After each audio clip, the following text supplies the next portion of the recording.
The village and the castle I will speak to you of is in Wewelsburg, and I would love to give you an impression where Wewelsburg is, but the map I prepared is such handmade that I guess you cannot see anything.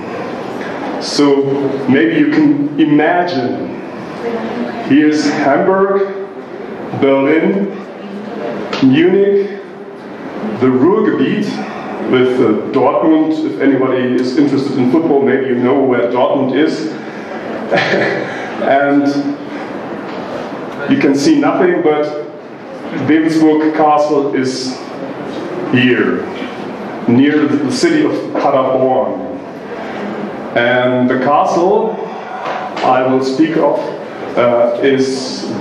was built in the early 17th century as the secondary residence of the Prince Bishops of Paderborn. The Bishops of Paderborn were the reigns of the region until the end of the Holy Roman Empire at the beginning of the 19th century. And they didn't use the castle very often, and after the Prince Bishopric, the castle was owned by the Kingdom of Prussia. But even the kings of Prussia haven't much necessity to have another castle. So the castle deteriorated more and more until in the 1920s the then district of Büren, a small district in the rural parts of Westphalia, owned it, bought it from the state of Prussia, and established a museum. So in the last year we have an anniversary, the 90th anniversary of our museum. But in the years between 1933 and 1945 there was no museum in this castle, and this is the story I would like to tell you. Between 1933 and 1945, the castle and the village of Wewelsburg was a particular part of what can be called the soldierly body-shaping program of the SS. A program intended to harden the members of National Socialist Schutzstaffel in every conceivable direction, physically, ideologically, mentally, and environmentally, against any trace of humanity for those who were defined by the SS itself as its enemies. In the aftermath of the Nazi regime, many misunderstanding and misleading theories and sayings were told and believed about what Wewelsburg was. Since the early 1980s, the District Museum of Wewelsburg works on the responsible research and presentation of that part of German contemporary history. Since the early days of 1933, the SS searched for a castle-like building in Westphalia-Lippe, a Western German region that was considered by right-wing activists as the nucleus of old Germanic Saxony. At that time, the search was motivated by the will to establish an own ideological school for SS officers, apart from the national leaders' school of the SA, the Sturmabteilung in Munich. On November the 3rd, 1933, the Reichsführer SS, Heinrich Himmler, visited the triangular Wewelsburg Castle for the very first time. He immediately decided to choose this castle and to take it over from its owner, the then district of Büren. That happened in summer 1934. by a 100 years hire contract. After the SS was separated from the SA in summer 1934, after the SS took over the responsibility for the concentration camp system, after the next steps to a further militarization of the SS, and especially after Himmler was appointed as chief of the whole German police in June 1936, the Schutzstaffel and its Reichsführer became part of the real center of Nazi power.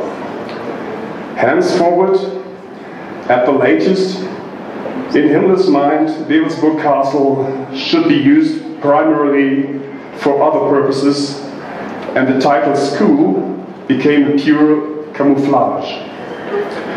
Actually, Himmler was very keen on keeping his Wewelsburg Castle project hidden from public's eyes all the time and by all means. The most concrete indications of Himmler's aims in Wewelsburg stem from some of his speeches and talks from 1936 to 1939. Summarized, one can say that Wewelsburg Castle should become a discreet luxury kind of officers' mess for the highest generals of the SS, the so-called Gruppenführer und Obergruppenführer. An exclusive place for general assemblies of the whole SS General Corps, or for informal meetings on a narrow scale, as well as a facility to rest and create. Of course, all this should happen in ideologically pimped furniture and an environment that on the long run should help to generate and to strengthen a special traditional self-concept of the highest SS ranks. Himmler wanted to give the SS the appearance of an elitist, military and racist Knights Order of National Socialism in an imagined succession of the medieval German Knights Order that conquered parts of Middle East Europe. Already within the years until the beginning of World War II, the architectural plans of the SS in Wewelsburg grew beyond the castle's walls. In 1936-1937, a guards house was built at the forecourt, this one, and for that the first houses of Wewelsburg inhabitants were destroyed. Straight afterwards, Himmler's chosen architect Hermann Bartels, you can see him here with Himmler in Wewelsburg. This is Hermann Bartels, you know Heinrich Himmler. Straight after the building of the guards house, Himmler's chosen architect Hermann Bartels began to draft a coherent ensemble of buildings. Charlotte Knobloch, the then head of the Central Committee of the Jews in Germany, this is our head of the district council, and this is Leopold Engelleitner, the last survivor of Camp Niederhagen. At the time of this photo, he was 105 years old, and he died 2 years later at the age of 107. Jehovah's Witness from Austria. In contrast to the former exhibition, this one is really museum-like. It is focused as far as possible on the presentation and contextualization of original objects from both sides, the material inheritance of the victims and the remains of the affirmative living environment of the SS members. Although one of the principal results of our research is that Wewelsburg was not meant as a site of a written-out religious cult of the SS, but as a secret, exclusive place for meetings and for the rest of its generals.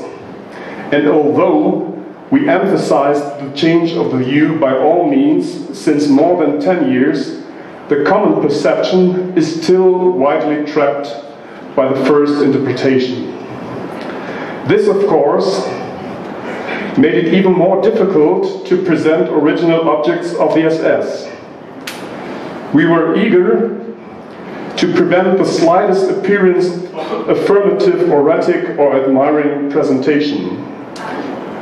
Therefore, it was necessary to develop presentation strategies that considered the objects as well as their interplay with neighboring objects and their position in the rooms.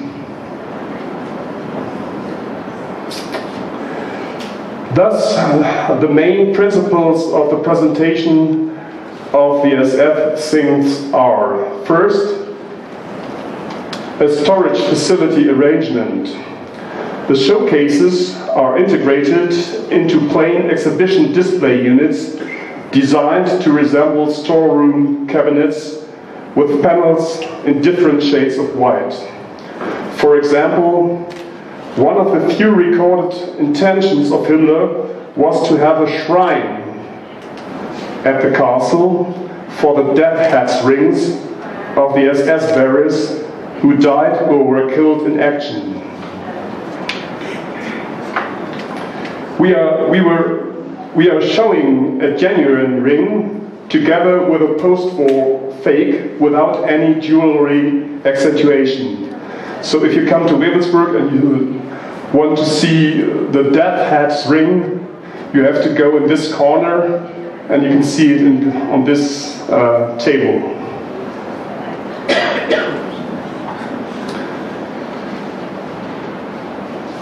The sober magazine-like presentation of objects is linked, if possible, with their massification, because single objects rather appear as icons than many of them appear as icons than many of the same or the similar. Another principle is to obscure, but not to conceal. SS uniforms, for example, are not shown as a whole or on a dressed dummy, but partly obscured by frosted glass. The contemporary painting of Oswald Pohl, head of the SS Economic and Administration Main Office, responsible for the concentration camp system, Oswald Pohl, clothed in medieval knight's armor, can only be seen sideways but not frontal. So no one can make a worship selfie with one of the self-declared highest SS knights. The jewel lantern was often given away by Himmler to married SS men in order to replace the Christian Christmas for SS families, though through the celebration of winter solstice. In the exhibition, it is presented in combination with photos of its production by prisoners in the brickworks of concentration camp in Neuengamme near Hamburg. This is how we try to show how inevitably the remains of the SS folklore are linked with the deadly white character of that organization. As far as possible, we have made interviews with the last former concentration camp inmates of Niederhagen who were alive in the last 2 decades. These interviews can be seen and heard in the exhibit. In contrast, we didn't give voice to former SS men from Wewelsburg directly, although I personally interviewed some of the very last of them.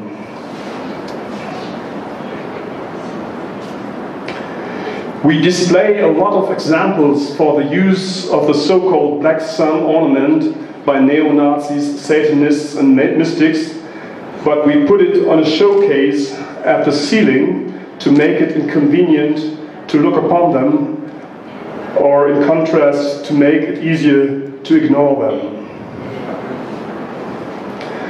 The most important object is, of course, the castle itself, and within it especially the two rooms in the North Tower. In the years of the former exhibition, these rooms could only be entered by guided tours. Now they are open for all visitors. It is obvious that these rooms attract people who are still in favor of Nazism. To prevent any kind of adoring or affirmative behavior as far as possible, we took different measures. In the crypt, we hung on the walls the reproductions of the 10 paintings which represent the first, though ineffective, memorial for the victims of war and violence in Wewelsburg, situated there in 1950. There is also a media station which explains the legends and the myths around the North Tower. In the Obergruppenführersaal, we distributed a lot of big grey and orange beanbags. This creates an atmosphere that invites one rather to lounge than to stand to attention. How successful we destroyed any alleged or erratic impression of that room can be seen by the reactions on neo-Nazi blogs and websites. They are very angry about us because we demolished their favorite place at Wewelsburg Castle. So I guess you can imagine that Wewelsburg is not only a site of historical interest, it is and still will remain a place of current commitment to a democratic society and to clarify the fight against its enemies. Thank you.